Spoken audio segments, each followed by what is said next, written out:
brain. So back to your question about what do moms do when they're crazed? Mm-hmm. So when your kids are fighting and arguing, having a tantrum, not wanting to do their homework, not wanting to go to bed, this is what I tell moms. It's going to be my assumption you became a mother by choice. So the majority of us did. Mm-hmm. Very well knowing this chaos is going to ensue. And one day, your house is going to be really quiet. And so when your house gets really quiet, you're going to miss the noise, right? So one of the options is, even in the chaos, choose gratitude, because it's not going to last forever. You brought this into your life on purpose. And yeah, life is messy. It's not going to go in a straight line. And I was teaching a class on gratitude, and this older gentleman started to cry and said, I got into such a big argument with my wife this morning, but I'm so grateful I have her to argue with. Mm. It's beautiful, right? The mind can't stay angry and grateful at the same time. So when we're stuck on that negative, we have to have the awareness that we're stuck and how to shift our attention. It's huge. So as moms, as busy moms, if we could find moments in our day for ourselves, which I know is hard to carve out at times, but they're there. Those moments are there. You just got to use them to your advantage to slow down, connect with your breath, breathe in, breathe out, allow whatever emotion is arising, and just look at it, observe it, and exhale it out.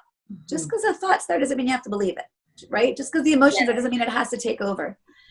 When you can practice this throughout your day, your brain literally is rewiring for new habits. Wow. So when you're triggered with your kids, when you're overwhelmed, you have a greater ability to respond in a more intentional way. Mm-hmm. Mm-hmm. Oh, this is so resonating with me. I know I've talked a lot with my group of women about the narrative that's constantly going in our heads. And I feel like this is exactly going with that, like choosing to change the narrative, choosing to be mindful of, naming those thoughts and changing them. I have a little thing where I say, name it to tame it. Yes. So and now you understand that there's actually scientific backing to that. The scientific backing is that when it's the amygdala that you're calming down. It's that emotional alarm. And when you name it, you inherently distance yourself from it. And there's a couple of examples that I think are really helpful. Like back in the 80s, they changed the way that they did therapy with anorexics. It's super subtle, but it's really powerful. Instead of having them say, I'm anorexic, the shift was, I have anorexia. Mm-hmm. When you can say something in a way that doesn't define you, I'm angry. Okay, are you anything but angry? Mm-hmm. Right? Mm-hmm. It's just a piece of what you're experiencing in that moment. So when you name it, you are creating a different relationship to it. Mm-hmm. I'll say it one additional way. I was working with a young girl who was 11 at the time, who had a lot of anxiety. And she described her anxiety as like being in the center of a tornado, which I loved the visual because it was visceral. I could see what that tornado felt like, right? I said, I'm not here to deny the tornado. It's what's here. It's what you're experiencing. But let's see if you can step outside of the tornado and be the weatherman commentating on it. Describe it, look at it, observe it. That's the creating of the observer mind that gives that space, that pause, that allows us to respond and not react. Oh, that's mindfulness. That is. I love that example. That kind of flows right into where I was going with, like, when we have children, we're living in such an anxious world. Oh, yeah. So, I mean, just that perfect example of you sharing that with the 11-year, I'm in a tornado and stepping outside of it. Do you have any other thoughts on how parents can help children who do have anxieties at school and how to work their way through it? Yeah, absolutely. One of the things we as parents want to do, because we care so darn much, is we want to fix what's going on for our kids. And we can't. And I think, when we see our kids upset, we want to just make that go away. And I've got 2 daughters, so I live this, right? My girls are 14 and 12 next week. And, we can't protect them. We can't keep them in a bubble. And so a couple of things I think, to do is, one is to just have a ton of empathy and compassion without pretending like you can fix the problem, right? So what does that look like in conversation when your kid comes home and all upset about a friend or, the social issues or the pressures of academics? Just sitting with them in it and just helping name it. Yeah, it is really hard when your friends are excluding you. I remember that feeling, and that's really painful. Because really what kids want is to feel validated, heard, and understood. Yeah. And what do we as women want in our relationships? We want to feel validated, heard, and understood. Right? So you very well know that when you go to your partner and you go to express yourself and they come up with a solution to fix it, and all you want to do is like be heard or be given a hug, it's no different with our kids. Yeah. We're trying to fix them and they just want to be listened to. Yeah. So, the other thing that I talk a lot with parents about is discipline and behaviors, because we get triggered by negative behavior. And it's a tendency to just give a consequence, which I don't know about you, but when I, giving a timeout, taking away a toy, maybe temporarily shifted the behavior, but never led to long-term behavior change. And I really began to shift how I parented in those moments, recognizing that by just going to focus on the negative behavior and focusing on the consequence does nothing to empathically and compassionately connect. You're missing the mark on connecting with your kid in their greatest moment of need. I'm not saying ignore the negative behavior. We'll come back to it, right? I mean, we still have to have discipline and boundaries and rules and expectations. That's part of raising an adaptable adult, right? We need to teach them how to be part of the world. But we also want to teach them how to get through those moments. Can I share a quick story with you about how to highlight this? Yes. So this is one of my favorite examples of challenging parenting moments and how to be a more mindful parent in those difficult moments. And for any of you listening out there, if any piece of this story resonates with you, I don't want you to enter into any judgment on yourself.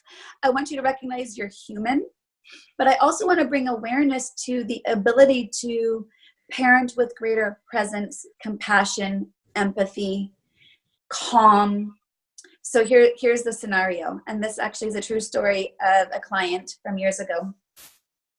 Family of 4, 2 daughters out on a Sunday family walk. And the older daughter holding the dog's leash and the younger daughter wanting a turn. The older daughter didn't want to give up the leash. Went into a full-blown tantrum, essentially ruining the family walk, right? Yes. The mother was really triggered, really upset, says to her tantruming child, I don't like this behavior. I can't be around it. Like, I don't like you when you act this way. I can't be around you when you're screaming and having a tantrum. And I'm going to walk away until you calm down and then I'll come back. Not horrible parenting by any sense of the word, right? We're trying to create the space. So in trying to help this mother figure out, because it didn't actually solve the problem, she says, what do you think? I said, well, you just judged your child for having an emotion she didn't know how to express. You just told her you don't like her when she's expressing an emotion she doesn't know how to express. And you walked away from her rather than guiding and teaching her how to get through it. So you abandoned her in her greatest time of need. I said, it's not up to you to like it or not. It's your job to help her through that moment. And I share this story with almost all the parents I work with. And I often, when I speak at conferences, I have mothers in tears. And I'm not trying to get parents to cry, but I do want to touch a heartstring around awareness of the subtlety of messages when we're not entering into enough empathy and compassion with our kids because we're stuck on judgment and reacting. And So, it's that moment where I would say to that kid, look, I'm not giving permission to the tantrum, but I'm speaking to the emotion.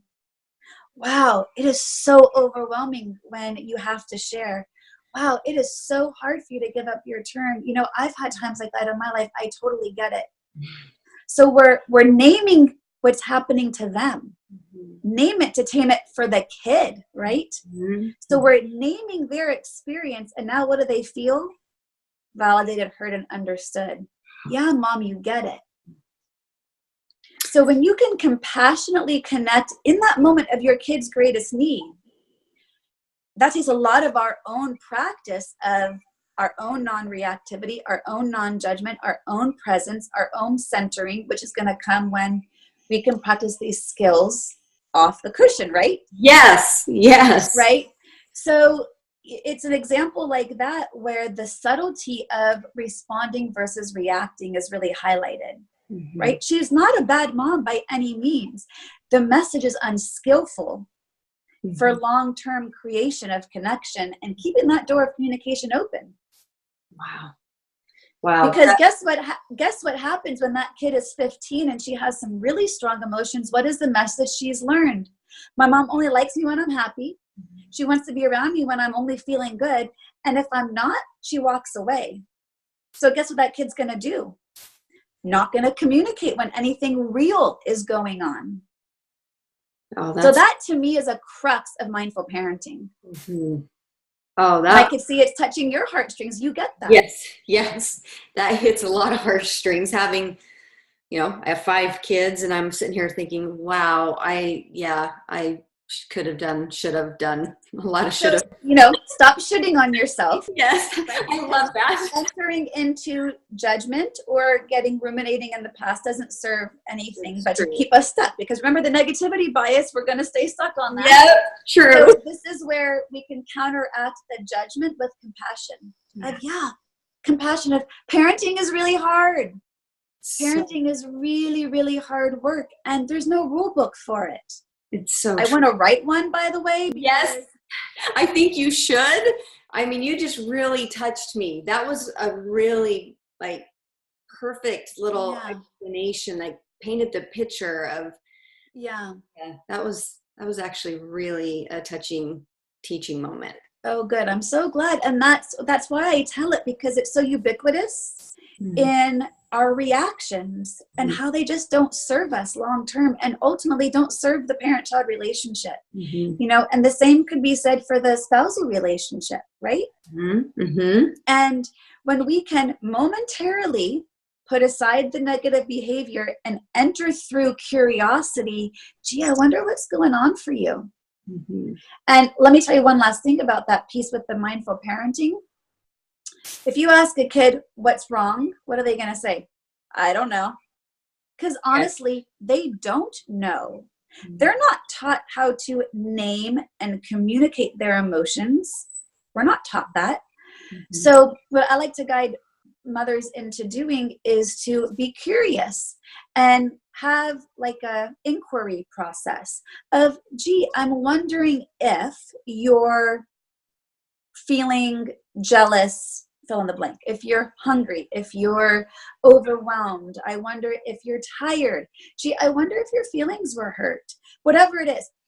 If you can go through this inquiry of being curious with compassion when your kid is acting out, rather than just give them a consequence, you are role modeling to them self-reflection, number one, but also they're going to tell you, no, mom, that's not it. They're going to know what they don't feel. Nope, that's not it. When you start to touch on what they do feel, they'll either get quiet or they'll say, yeah, that's it.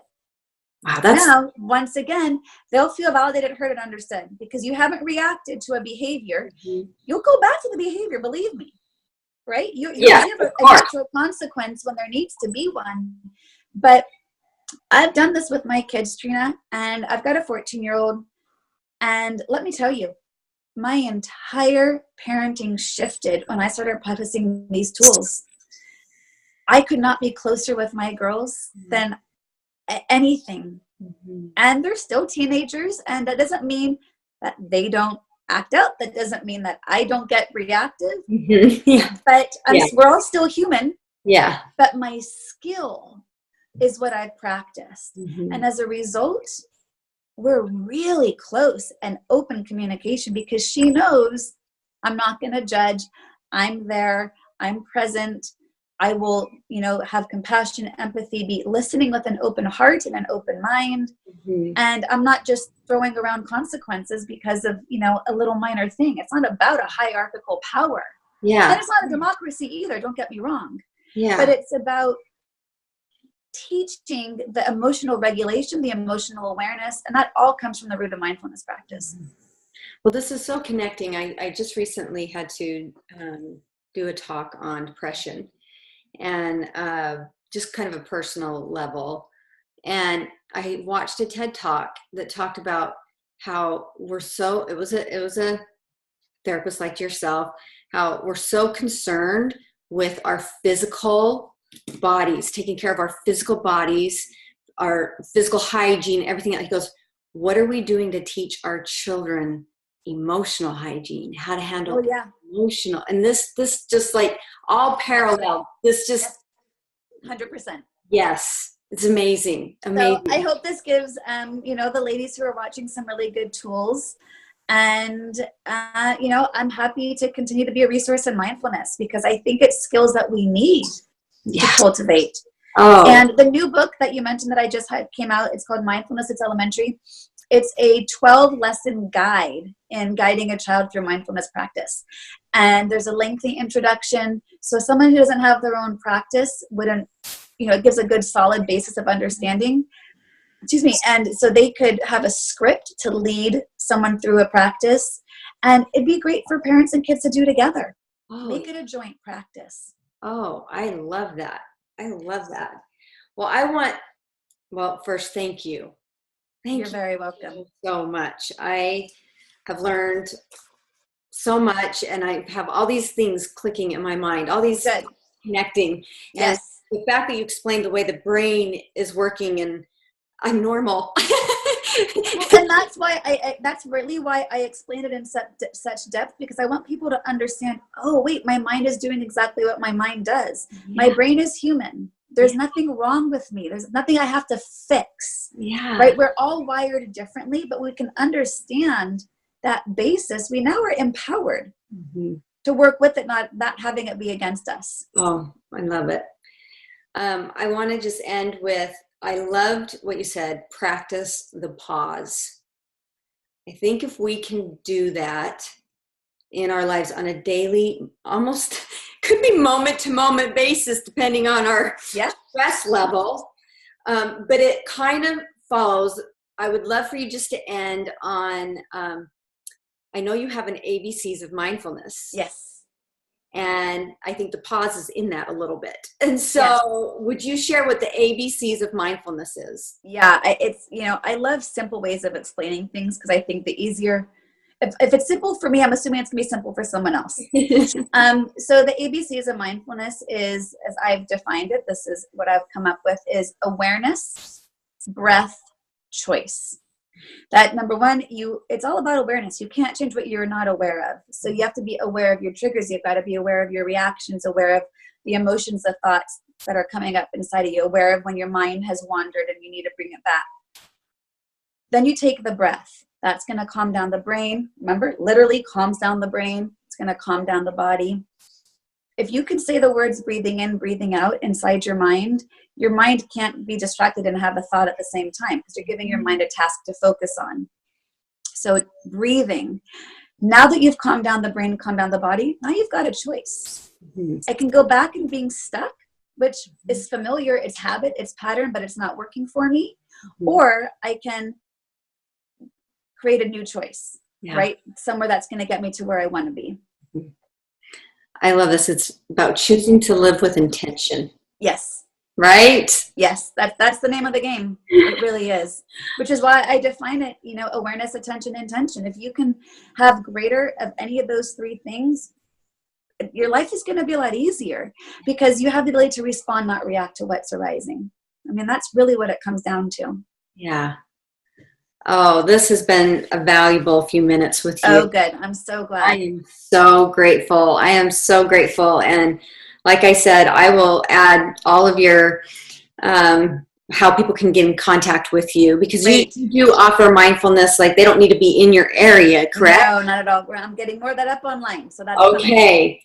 And what I can also offer to you is that Take a Mindful Minute booklet is a little booklet for parents and kids. And I have a PDF of that I can get to you. So if any of your women watching would like to download that, they can have access to that.